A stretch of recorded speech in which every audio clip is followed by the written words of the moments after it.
guys, today I'm going to be making a video about direct object pronouns. These are the answering the what in a sentence, so you have your subject, verb, and then your direct object, or what the verb is doing.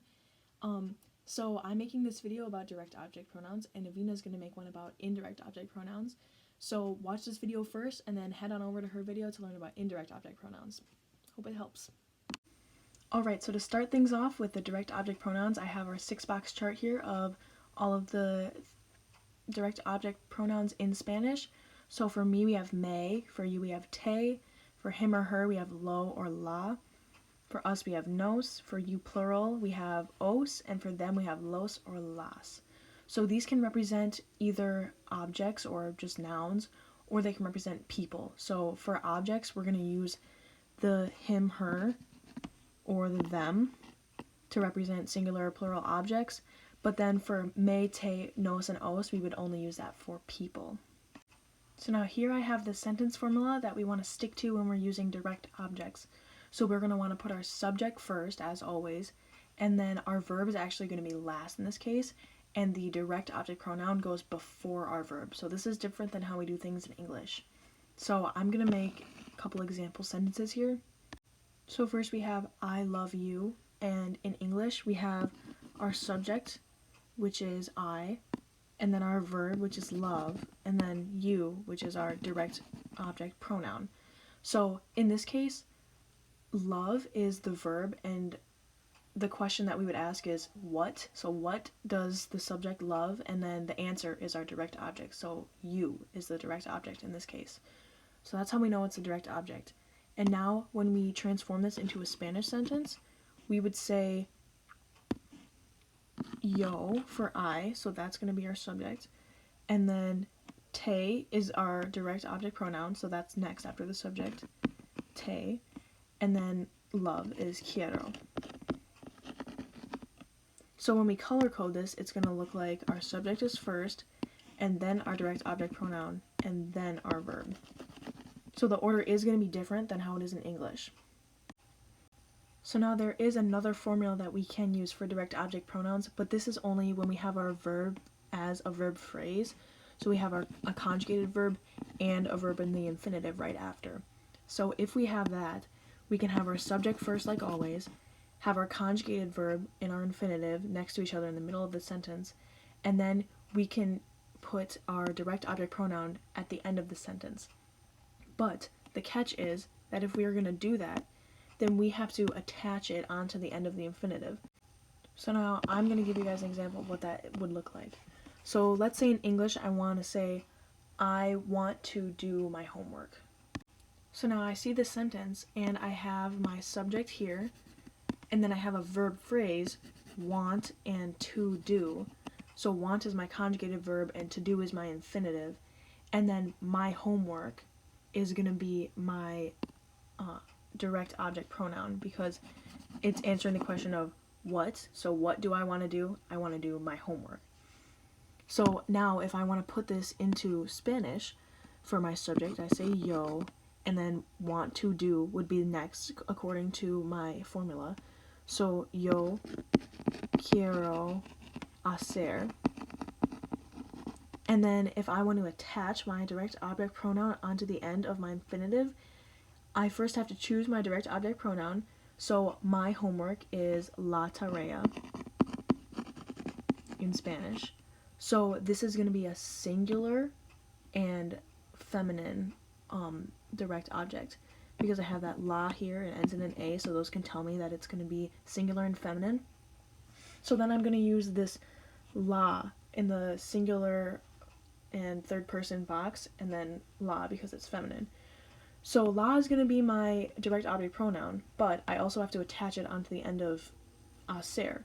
So I'm going to write it as yo quiero hacer la, just like that, and hacer la is just one word, and that's how I would write that sentence. So when you're using this kind of formula, you can only use that with the conjugated verb and infinitive, but when you're using this first formula here, you can use that with any verb. So you can have a conjugated verb and infinitive and still put the direct object in between the subject and the verb phrase. So instead of that, I'm going to add verbs here because you can have two verbs at after your direct object, so you can do it either way if you have two. So now I'll give you guys a couple of examples, but if you want to, feel free to screenshot this first to help you with the examples. That would probably be really helpful. So here are 3 examples. These sentences all have a subject, verb or verb phrase, and a direct object pronoun. So what I want you to do is first identify the direct object pronoun and then identify what it should be based on that 6-box chart, and then make the sentence based on that direct object pronoun. So pause the video right now, and then when I come back, we can discuss our answers together. Alright, so here are what I came up with for sentences. So let's start with this first one. She wants an apple. So right away, I know my verb is wants, and my subject is she. So she wants, and then I ask myself the question, what? What does she want? And then whatever the answer is my direct object. So she wants what? An apple. So I know that an apple is my direct object. And now we'll go through the second one to get in the groove of picking the direct objects. So I have to read my book. We know our subject is I, and our verb phrase is have to read. So I have to read what? I have to read my book. So my book answers the question of what. So that's going to be our direct object pronoun for that one. And then for this last one, they play. They is my subject. Play is my verb. They play what? They play baseball. So those are my 3 direct object pronouns. So now from there, I need to decide which of my 6-box charts boxes are going to fit with my direct object. So an apple in Spanish is una manzana.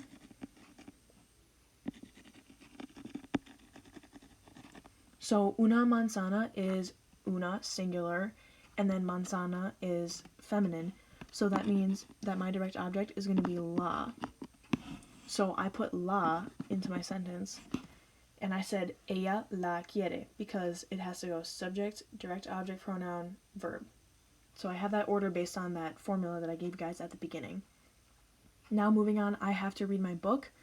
So my book in Spanish is mi libro, and libro is going to be masculine, so it's going to be lo or los, and mi libro is singular. So that means that from my 6-box chart, I'm going to get that the direct object pronoun is going to be lo. So I put yo necesito leer lo because I have necesito leer, and leer is going to be an infinitive because I have here to read, so that means it has to be leer, an infinitive. And then because it's an infinitive, I can glue that lo or attach it onto the end of my infinitive. So the other way also that we can write the sentence is if we don't want to attach lo to the end of leer, we can put it in right here. And I can say yo lo necesito leer. So either one of those sentences is perfectly correct. Now for they play baseball. So baseball in Spanish is going to be el baseball. And el means it's going to be masculine, and el baseball is singular. So that means that my direct object pronoun is going to be lo. So then I go back to my sentence and I put lo right here because it goes subject, direct object pronoun, verb. So I kept that order for all of these. So yeah, that's how we're doing these examples. If you guys have any questions or anything that didn't make sense, please don't be afraid to put it in the comments, and please suggest anything else that you guys want us to do videos on. And thank you so much for watching. Hope it helped.